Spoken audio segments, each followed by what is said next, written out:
Pelatih Yaman U17 akui timnas Indonesia U17 mengalami perkembangan yang signifikan. Jurnalis Belanda sampai tak percaya Indonesia segila ini terhadap sepak bola. Update kondisi Dean James yang alami cedera horor tadi malam. Pemandu bakat Inter Milan kembali pantau Jaitzes usai berhasil bawa klubnya curi 1 poin di markas Lecce.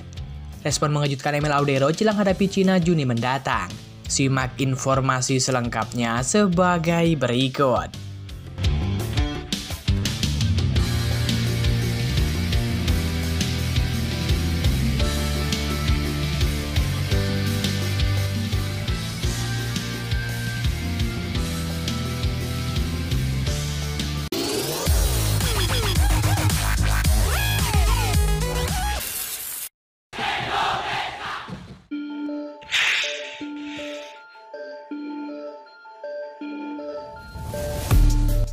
Timnas Yaman U17 baru saja melawan Timnas Indonesia U17 di laga kedua grup C Piala Asia 17 2025.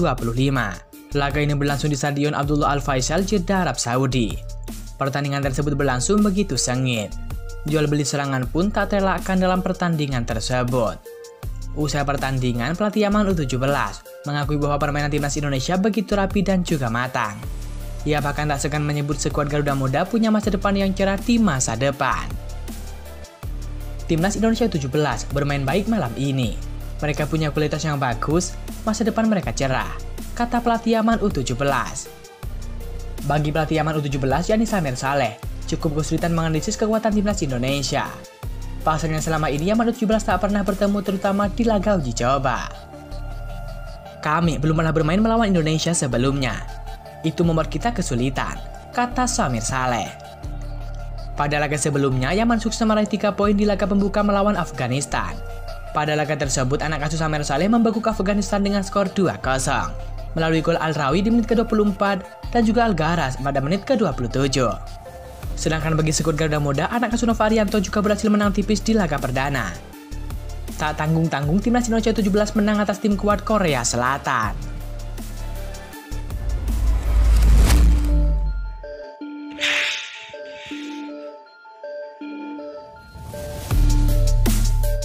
Baik Timnas Indonesia Dean James mendapatkan cedera yang cukup horor saat memperkuat timnya Go Ahead Eagles dalam lanjutan Liga Belanda 2024-2025. Dean James tampil sebagai starter saat Go Ahead Eagles berhadapan dengan FC Utrecht. Dalam laga tersebut, Dean James tampil sebagai starter di posisi bek kiri pada formasi 4-2-3-1. Namun pemain 24 tahun tersebut ini tidak bisa menuntaskan pertandingan karena mengalami cedera yang cukup horor pada menit ke-64. Di momen tersebut, Dean James sedang berlari untuk mengejar bola yang dilepaskan oleh pemain FC Utrecht ke lini pertahanan. Dia kemudian mencoba untuk mengamankan bola, tetapi mendapatkan dorongan dari belakang oleh pemain FC Utrecht yakni David Min. Dean James akhirnya terjatuh setelah sempat membuang bola keluar lapangan, tapi salah tumpuan ketika terjatuh. Kaki kirinya pun mengalami cedera serius, sehingga dia harus ditarik keluar untuk diganti dengan Asien Al-Gerdak. Tim medis pun sempat memberikan perawatan, tetapi Dean James diputuskan tidak bisa melanjutkan pertandingan. Dean James akhirnya harus berjalan secara tertatih-tatih dan beberapa kali menutup wajahnya karena kecewa. Sampai saat ini belum ada informasi resmi dari pihak klub soal seberapa parah cedera yang dialami oleh Dean James. Sementara itu, pertandingan antara Go Ahead Eagles melawan FC Utrecht berakhir dengan skor imbang 2-2. Go Ahead Eagles lebih dulu unggul melalui Victor Everderson menit ke-14 dan juga Martin Surya pada menit ke-17. Namun FC Utrecht berhasil membalas melalui Yonan Katteli pada menit ke-43 dan juga Miguel Rodriguez pada menit ke-45. Skor imbang ini membuat Go Ahead Eagles tertahan di posisi ke-7 klasemen Liga Belanda dengan 45 poin. Bagi FC Utrecht, tambahan 1 angka membuat posisinya semakin kukuh di peringkat ke-5 dengan 53 poin.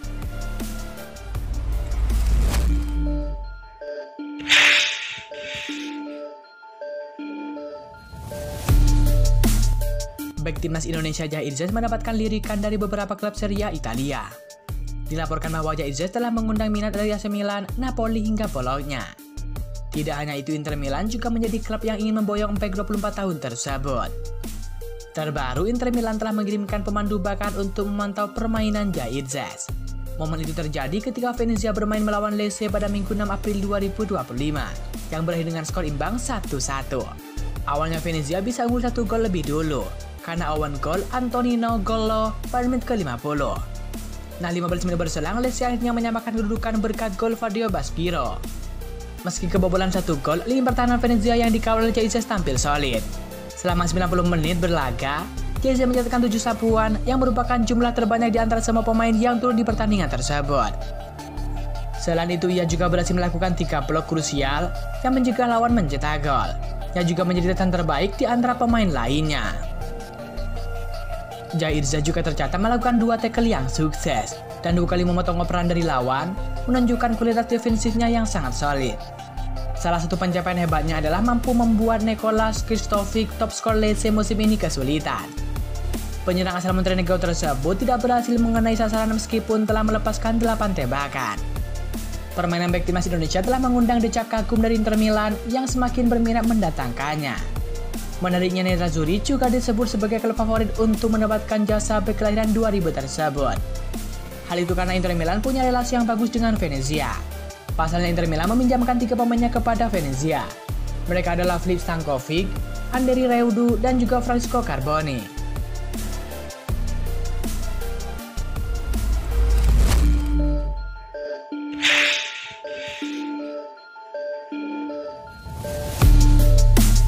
Jurnalis asal Belanda Simon Zwarturis menceritakan pengalaman dirinya menonton langsung timnas Indonesia.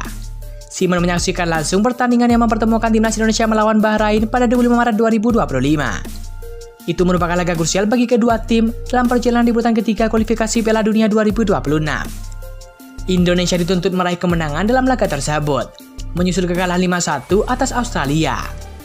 Untungnya skuad Garuda berhasil meraih kemenangan 1-0 di depan 70.000 penonton. Oleh Romeni muncul sebagai pahlawan kemenangan Indonesia lewat golnya pada menit ke-24 usai menerima umpan Marcelino Ferdinand. Ini merupakan kemenangan pertama Indonesia di era pelatih Patrick Kluivert yang ditunjuk menggantikan Sintayong.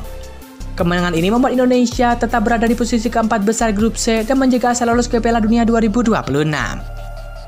Melalui media VI Pro, Simon membagikan pengalamannya menyaksikan laga tersebut secara langsung. Simon menggambarkan kota Jakarta, khususnya GBK, seolah menjadi epicentrum letusan dahsyat pada malam itu. Ia menceritakan bagaimana stadion yang dipenuhi supporter terguncang dan bergemuruh sepanjang pertandingan. Malam itu di Jakarta, panas dan seru saat Indonesia menang atas Bahrain. VI hadir di sana, tulis Simon. Stadion GBK berguncang, bergemuruh dan bergejolak sepanjang pertandingan. Semakin intens hingga klimaksnya tercapai pada pukul 9:10. Berkat gol pembebasan oleh Romeni dalam pertandingan krusial melawan Bahrain, tambah jurnalis Belanda tersebut. Artikelnya Simon juga menggambarkan suasana di sekitar stadion beberapa jam sebelum pertandingan.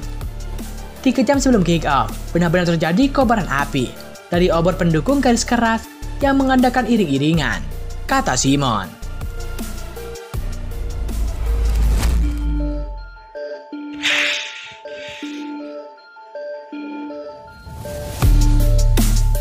Kesempatan Emil Audero untuk debut bersama dengan timnas Indonesia semakin terbuka. Hal ini setelah Martin Paes disebut bakal absen ketika skuad Garuda melawan Cina nanti. Debut Emil Audero akan tercatat pada ronde ketiga kualifikasi Piala Dunia 2026.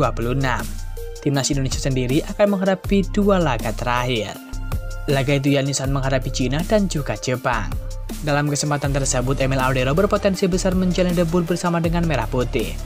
Pasalnya kiper utama Martin Paes terkena skorsing 1 laga imbas akumulasi 2 kartu kuning. Xia, penjaga gawang FC Dallas, dipastikan mendapatkan skorsing setelah laga melawan Bahrain, tepatnya pada 25 Maret 2025 lalu. Kartu kuning didapat Martin Paes pada menit ke-72 karena mengulur waktu.